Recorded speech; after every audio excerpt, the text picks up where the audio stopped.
Our final speaker of the night was the co-founder of Check Your Head, an organization which has worked with over 40,000 young people to get involved in global issues. He was also the co-founder of Get Your Vote On, a campaign which registered 20,000 new voters for the 2005 provincial election. And as a Vancouver school trustee, drafted one of the strongest policies protecting students from advertising in schools.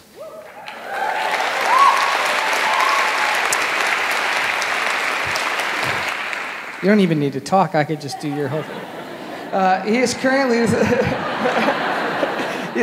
the Sustainability Coordinator for the Vancouver School Board and co-founder and director of Next Up, a leadership program for young social change leaders in BC and Alberta. Please welcome Kevin Millsip.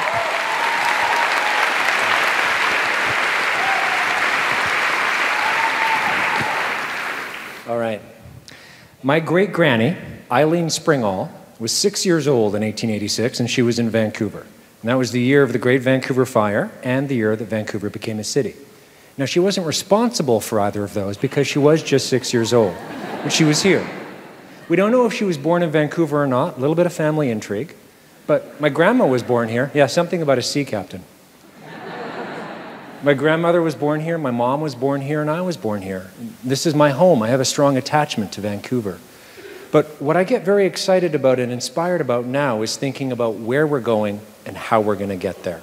I'm excited by hope connected to possibility. And when I think about possibility, I think about this moment in time and these two pretty powerful forces that are merging in our society and globally. One is the ecological crisis, multiple ecological crises. And then the other is growing economic insecurity and inequality. These are probably the two inconvenient truths of our time. And at the apex, at the intersection of these two inconvenient truths, stands a choice that we get to make together. And this choice has three paths. There's a guy in the States called Van Jones who has framed these three pathways. The first is called eco-apocalypse. It's pretty straightforward. Eco-apocalypse means we just kind of continue going as we are. At some point we hit runaway climate change and things kind of descend into this horrible, hellish, Cormac McCarthy, the road-like vision of hell. Option number two is eco-apartheid. Eco-apartheid is where we deal with our environmental issues, but we do so in a way that neglects and ignores social justice issues and economic inequality.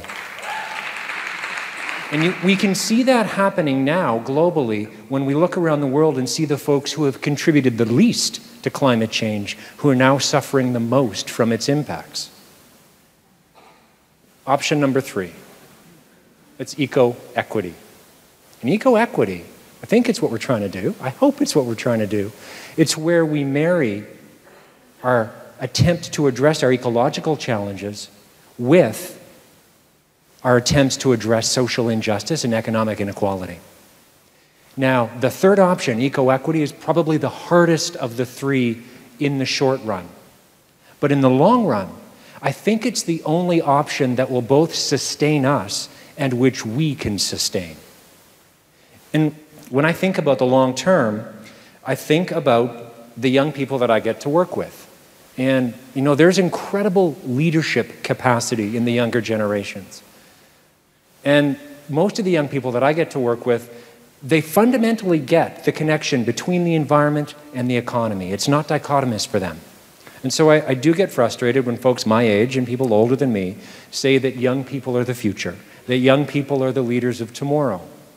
I get the sentiment, but it feels like what we're doing is abrogating responsibility for the mess that we have created now.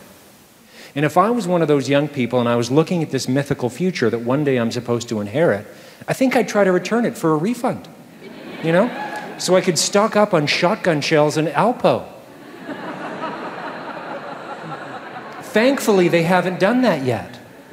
Thankfully, because in order for us to get to eco-equity, we actually need to navigate this together, and we need resilient people in resilient communities.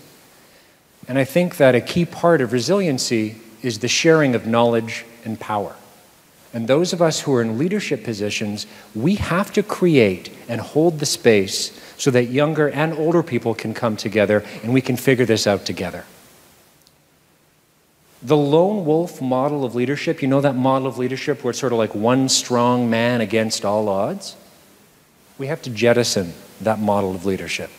We've seen it, it's predictable, and it doesn't give us the change that we need. Change we can believe in. Quote some dude from the States. In terms of social change, I do believe that every generation has a mandate. Now, previous generations have taken up the struggle of labor rights and civil rights and women's rights and many other key and important issues. I think that the mandate of this generation is to actually turn us around from the direction that we're heading. Because I do think right now we're headed towards either eco-apocalypse or eco-apartheid. And so this, I think, is the U-turn generation. You know, not to be too dramatic about it. But one of the reasons I think that we need to make this change, whatever metaphor works for you, turning the ship around or laying new tracks so the train can run in another direction, is that we have to give, we have to give younger generations the opportunity to fulfill their mandate. You know, and for kids my niece's age, and she's 3.5, her generation, maybe they have to figure how to suck carbon out of the atmosphere. But in order for her to be able to do that, we have to do this. And a part of this is actually getting rid of the parties and the politicians who don't get it. That's a part of our obligation.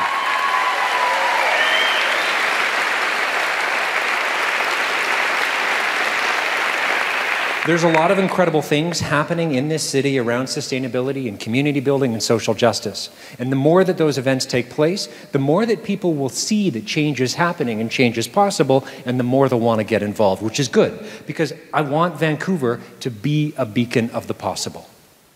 And if you accept the premise that this is the U-turn generation, or as a colleague of mine calls it, Generation U, then the cool thing about that is that regardless of our age, we all have a role to play. And the only way that we get there from here is by being bold and being determined and being resilient. And if we do those three things in combination, then I think we might make it. Thank you.